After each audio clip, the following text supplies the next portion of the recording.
Hi, I'm Tim. Welcome to Watchbox, and thanks for logging on. If you love this watch, email me, tmosso@thewatchbox.com. It is in the description below. It is your purchase and pricing email question line for buying this or any watch you see on any Watchbox platform. Please reach out to me directly for pricing. Email tmosso@thewatchbox.com. Today, we are discussing an extraordinarily rare Urwerk UR 202 Special Edition in blackened platinum. This is part of a series of digital timescale watches made in only 10 examples per year by Urwerk.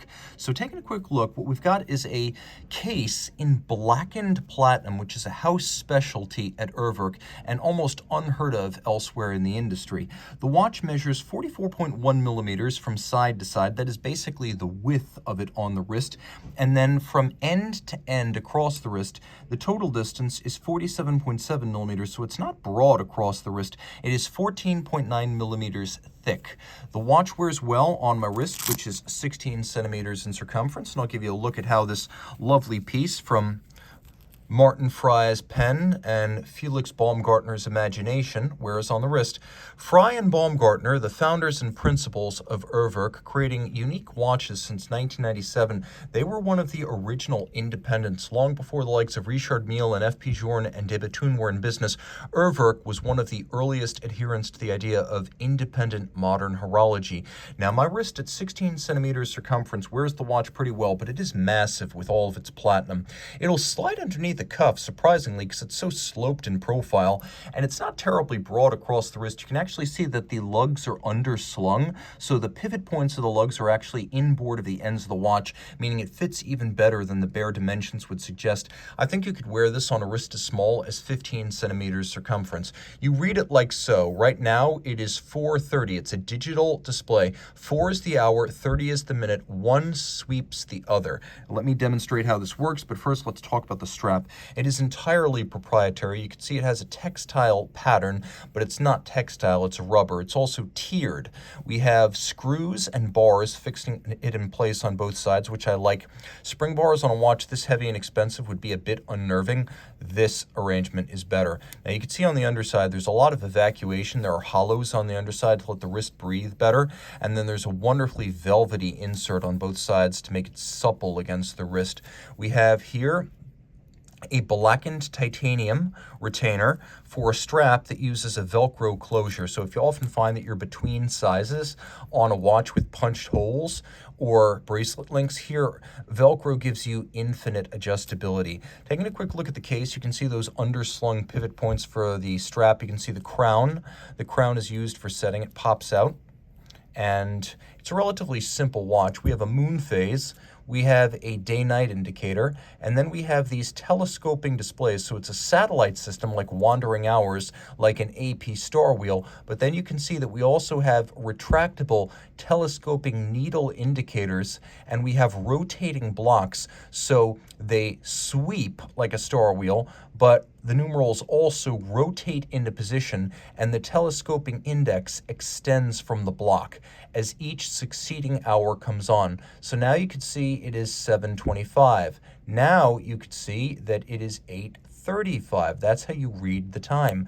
The carousel is a longtime Urwerk signature. It's been present since the original Urwerk UR 101 Millennium Falcon of 1997, but the system gets more elaborate with every generation. Now, this model was launched in 2008, and Urwerk will make 10 examples in blackened platinum each year. You have the moon phase, the day-night, the satellite indicators, and then on the reverse side, an unusual system using pneumatic turbines and a variable winding efficiency system. So let's say I'm super active and I don't want to wear out or damage the winding system. I would set the index to stop. Let's say I'm engaging in sporty active lifestyles, but I'm not a rugby player. Well, I'll set it to sport, which allows automatic winding, but limits the winding vigor. Now, let's say I am the person who I really am in real life. I'm a desk jockey, and I'm fairly sedentary. Well, I set it to free, which maximizes winding efficiency, and you can see as I do this, these little red blockers come into place. The turbines pull air, and then the air travels through these little apertures, and the more of them I block off, the more resistance there is to the travel of the air, and this will lock the turbines in place. So using pneumatic turbines, I'm able to control the winding efficiency and thus the suitability of this watch for my particular lifestyle. Now inside we have what Urwerk calls its caliber 702. Initially, when this watch came out in 2008, it would have been a Girard-Perregaux automatic base. Today, it is a Zenith Elite.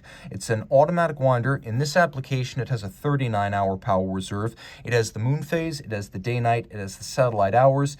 It beats away at 28,800 vibrations per hour. It pivots on 34 joules, which is the Zenith base movement plus all of the Urwerk elements on top. What you can see, and even many elements you cannot see, are beautifully hand-finished. So while the style is avant-garde and many different materials are used, the execution is haute horlogerie. Now let's do a quick loom shot. The watch is, I would call it sporty, and I think it's fair to describe it as a sporty watch.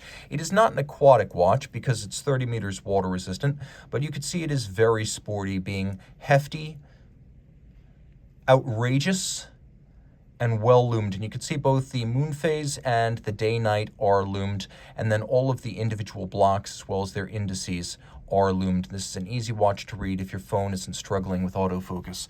If you love this exceptionally scarce piece from one of the most important modern independent brands, reach out to Team Mosso at thewatchbox.com for purchase and pricing details.